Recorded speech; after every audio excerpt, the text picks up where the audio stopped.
ஏழை பணக்காரன் என்று பாரபட்சமில்லாமல் பார்க்குமிடம் பள்ளி மட்டும்தான். நாங்கள் 2021 அன்று இந்த பள்ளிக்கு வந்தோம். ஆனால் இன்று 2025 ஆகிவிட்டது. இந்த பள்ளிக்கு நாங்கள் வந்து 5 ஆண்டுகள் ஆகிவிட்டது. ஆனால் நேற்று வந்து இன்று போவது போல் இருக்கிறது. நகர்ந்தால்தான் நதி அழகு, வளர்ந்தால்தான் செடி அழகு, படிக்க முயன்றால்தான் மாணவனுக்கு அழகு என்று ஒரு நாளும் ஒரு நொடியும் எங்களை ஊக்குவித்த அனைத்து ஆசிரியர்களுக்கும் என் மனமார்ந்த நன்றிகளை தெரிவித்துக் கொள்கிறேன். இயற்கையை நேசிப்பது மட்டுமல்ல, அதை பாதுகாப்பதும் அவசியம். இது கடமை மட்டுமல்ல, பொறுப்பும் கூட என்று கற்றுக் கொடுத்த ஆசிரியர்களும் அதை கற்றுக்கொண்ட நாங்களும் இயற்கையை நேசிப்பது மட்டுமல்லாமல் அதை பொறுப்புடனும் பாதுகாத்த கொண்ட நாட்கள் இன்றும் எங்கள் நினைவில் நீங்காமல் இருக்கிறது.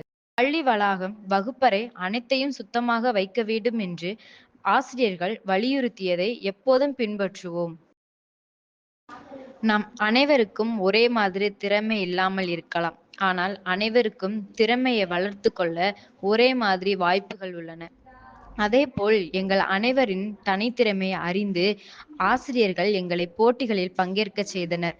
நாங்களும் போட்டிகளில் கலந்து கொண்டு வெற்றி பெற்று எங்கள் பள்ளிக்கு பெருமையை சேர்த்த நினைவுகள் என்றும் மறக்காது.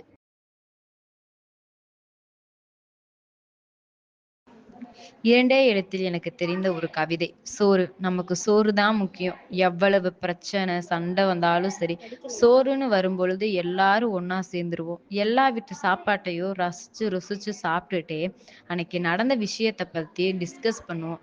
டிஸ்கஸ் பண்ணி முடிச்ச உடனே அதை பத்தி சிரிச்சுக்கிட்டே ஹாப்பியா இருப்போம் அன்னைக்கு. நாங்க ட்ரிப்பெல்லாம் போக மாட்டோம். ஆனா பிளான் மட்டும் வெறித்தனமா போடுவோம். ஆனா புத்தக திருவிழாவுக்கு கூட்டிட்டு போயிட்டு அதுவே ஒரு இன்பச் சுற்றுலாவா நினைச்சுக்கன்னு சொன்னாங்க.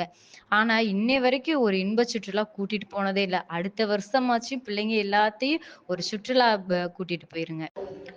ஒரே சிற்பியில் விழுந்த பனித்துளிகள் இன்று முத்துக்களாய் விளைந்து விடைபெற நிற்கின்றன. நாள்காட்டி நகர்ந்தாலும் என்றும் தித்திக்கும் நினைவுகள் பள்ளி வாழ்க்கை.